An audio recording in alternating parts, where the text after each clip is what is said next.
Hey guys, welcome. So for today's video, I have my top 10 bugs of 2024 plus a few honorable mentions.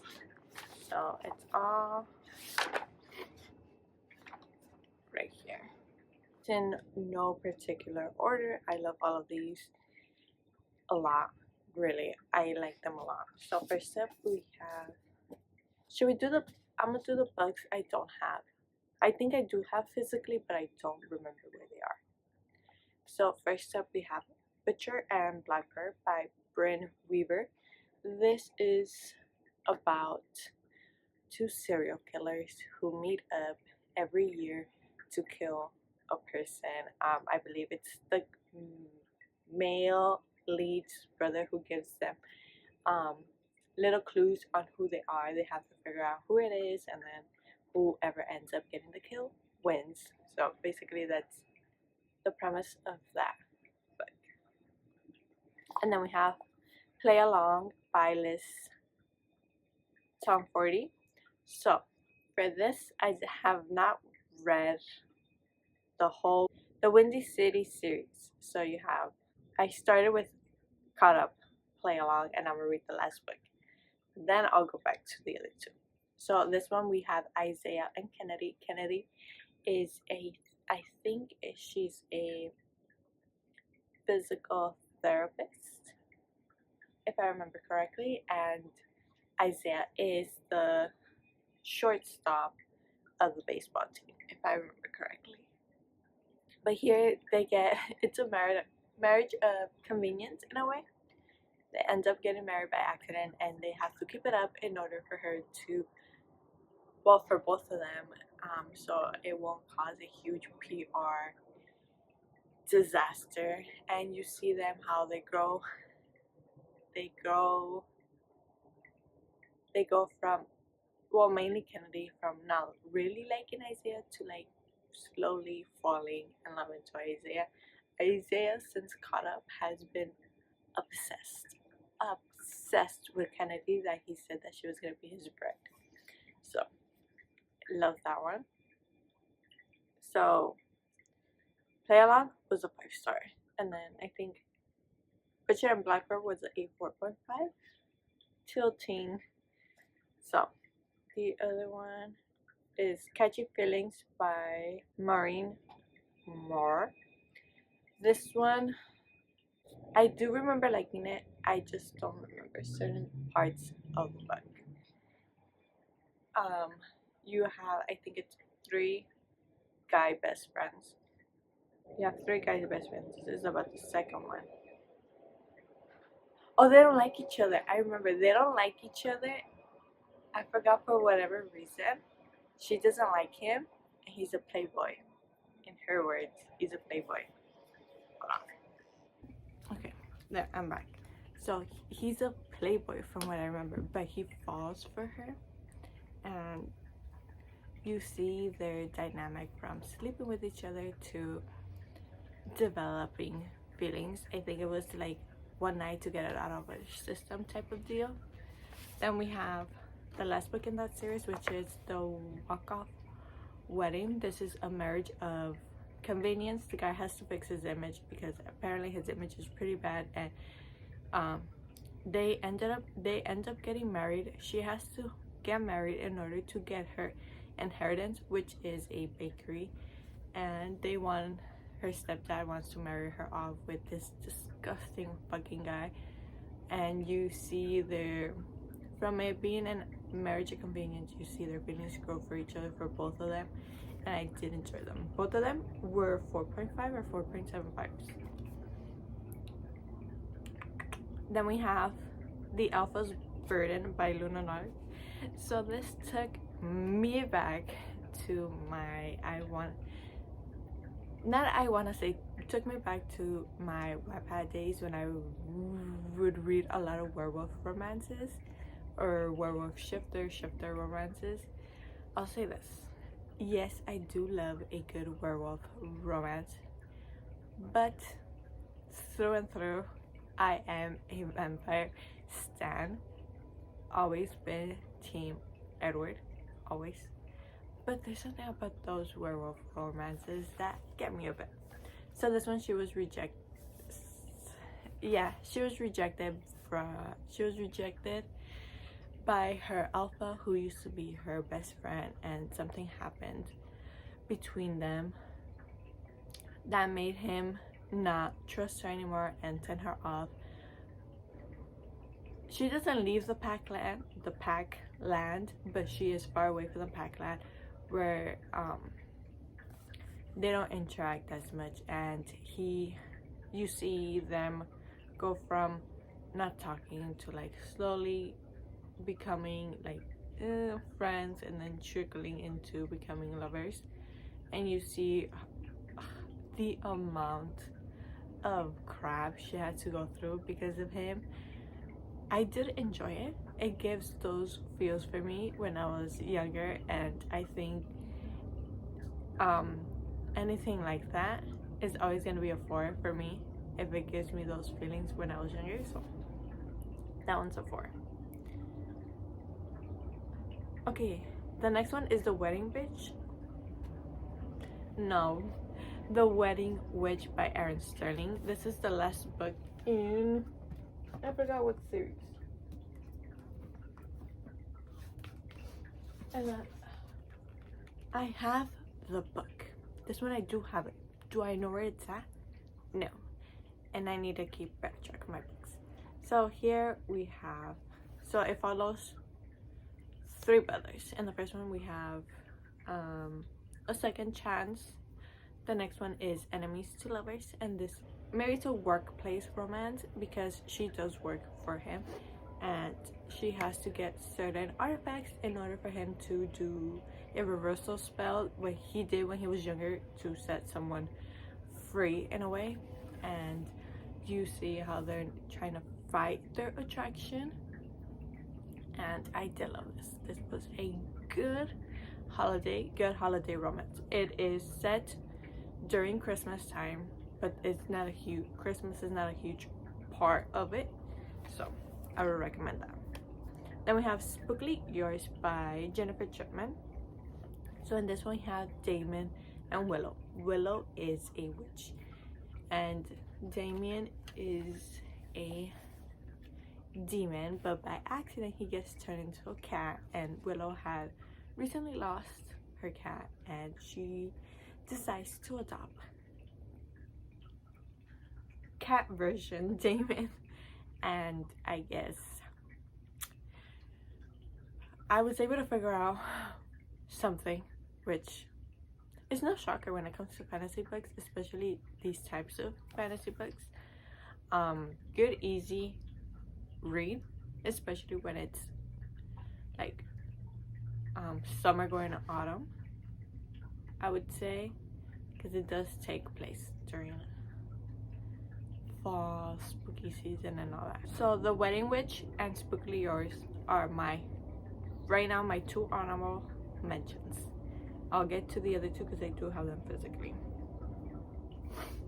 Alrighty, next up, Just for the Summer by Abby Jimenez. This is the first book I read by her and I loved it, that I had to go backwards and read Yours Truly last year. And if I'm being honest, I enjoyed this one more than Yours Truly.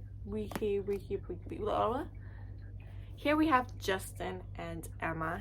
So Emma has a toxic relationship with her mother, and it's been like that since she was so young.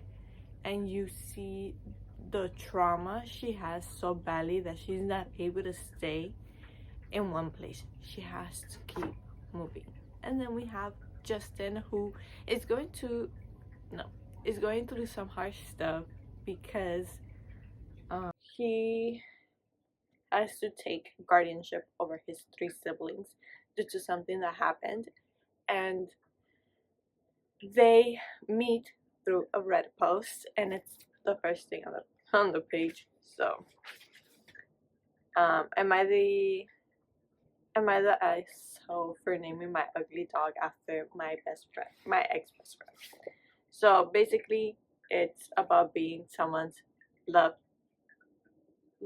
good luck charm. So basically, both of them have that curse in a way where they date someone, they could break it off 4 months in, and that person finds their soulmate and they get married.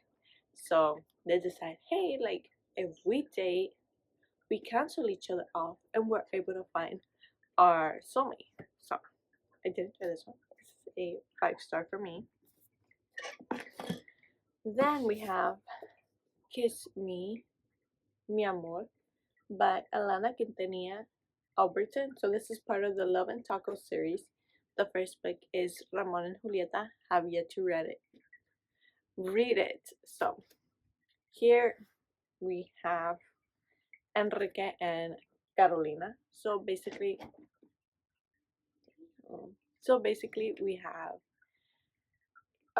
Carolina is in agriculture, is in the agriculture field. So since she was younger, she has always picked fruit, whether it was, I don't want to say fruit. I want to say fruit because it tells you at the end what they're working on. But she has always been part of the agriculture. She's always done field picking and knows what struggles the people in agriculture face, specifically the ones that are picking said merchandise. And we have Enrique, who wants to start his own, I think, agriculture, if I remember correctly. And he wants to learn from her. She has one, I think. I don't remember if she's one. She is well known, is what I want to say. But when it comes to that, her father is very traditional Mexican. Oh, not Mexican. Very traditional Hispanic man, where they believe the man owns the land, the man controls the finances, the man this, the man that, and the mother is very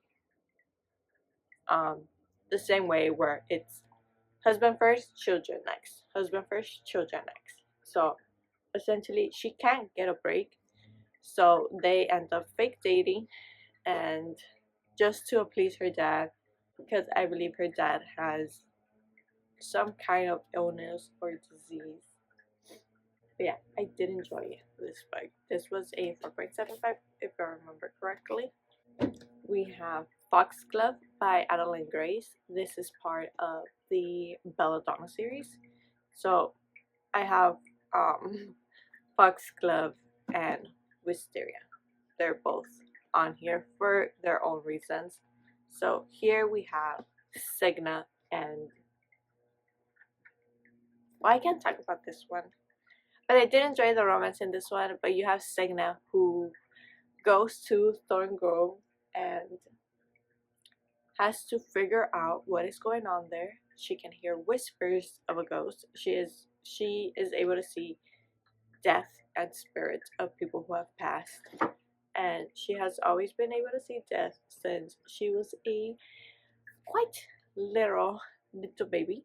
And you see their dynamic and how they are, and how she really dislikes him because for in her eyes he's the reason why every person who has taken guardianship of her dies.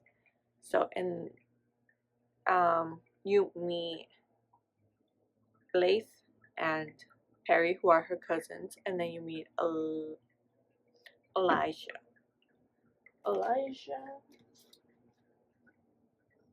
Imagine it's not even Elijah. Yeah, Elijah Hawthorne. Hawthorne? Yeah, Hawthorne. So she is taken to Thorngrove, which is the mansion residence of them, and she figures out, or she ends up finding out, that her aunt Lilith Hawthorne passed away from a mysterious thing no one knows, but her cousin Blythe is also sick with the same illness, and she's trying to figure out what it is, who did it, and why they did it. And you see not only Silas, who is a stable boy, trying to help her out, but also Death trying to help her out. So, did enjoy this one. Then we have Wisteria by Adeline Grace. This is about her cousins, romance, and Aries. So can't speak much about this, but just know this was one of my, I think this was my favorite out of the whole series. But I do love this couple. So I love both couples. I like both books. I'll say that. But I did enjoy it. And then the last book before I get to my last two honorable mentions. Spectacular by Stephanie Garber. This was a good feel book. It is one of my favorite reads of this year. But I'll say this, and I don't think I think I've said it quite a few times.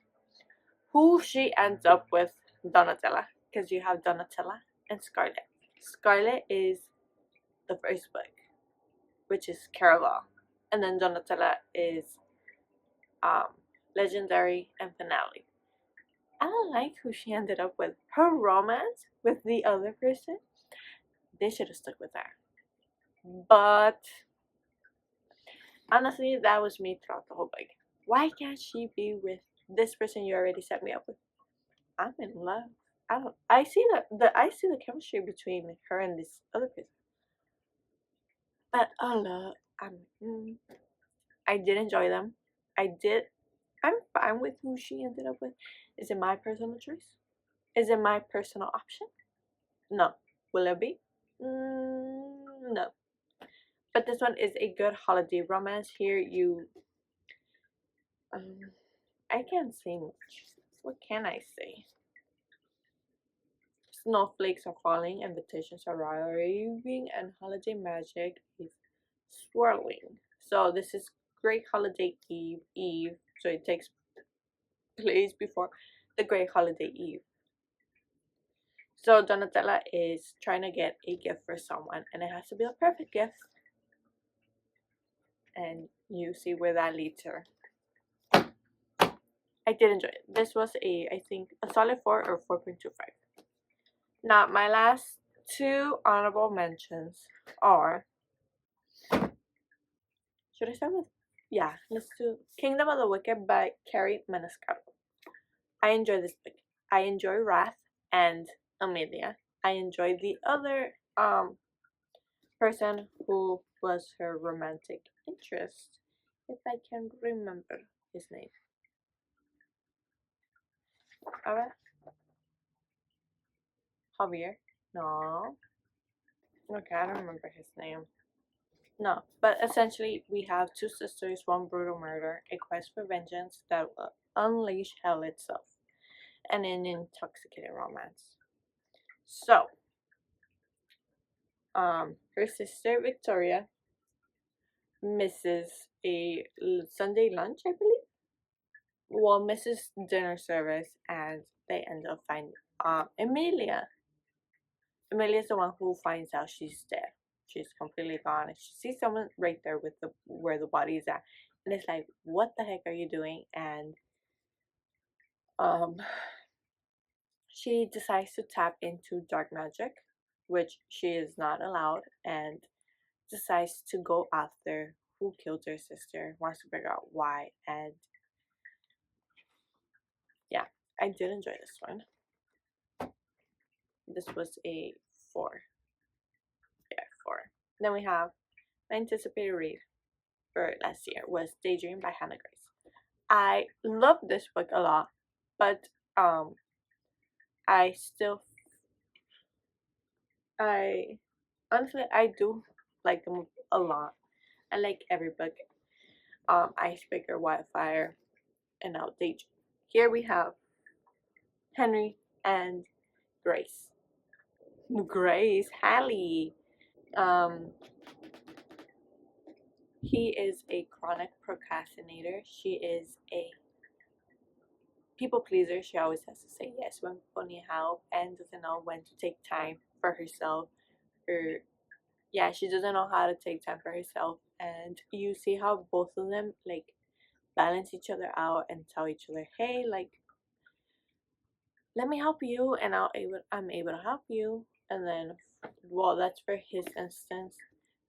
well, for her instance, for his instance, it's like you can tell him no, like you don't have to do like anything. You can always tell him no. So I did enjoy this one. I would recommend it so much. You see a lot of struggles they both face. Her being the oldest daughter, not the oldest kid, but the oldest daughter. Him having a crush, because from what I remember with him is that he he he's not able to communicate what he's feeling and his thoughts. So I see that with him, and throughout the whole book he is trying to communicate what he's feeling, but he isn't able to articulate the words that he wants to say. But I did enjoy it. I enjoyed all of them. So these are I forgot one. It was King of Sloth by Anna Huang. Really, out of all the ones I could forget. Apparently I didn't remember that one as much, but I did enjoy them. So those my top 10 bugs for 2024, and I'll see you next time.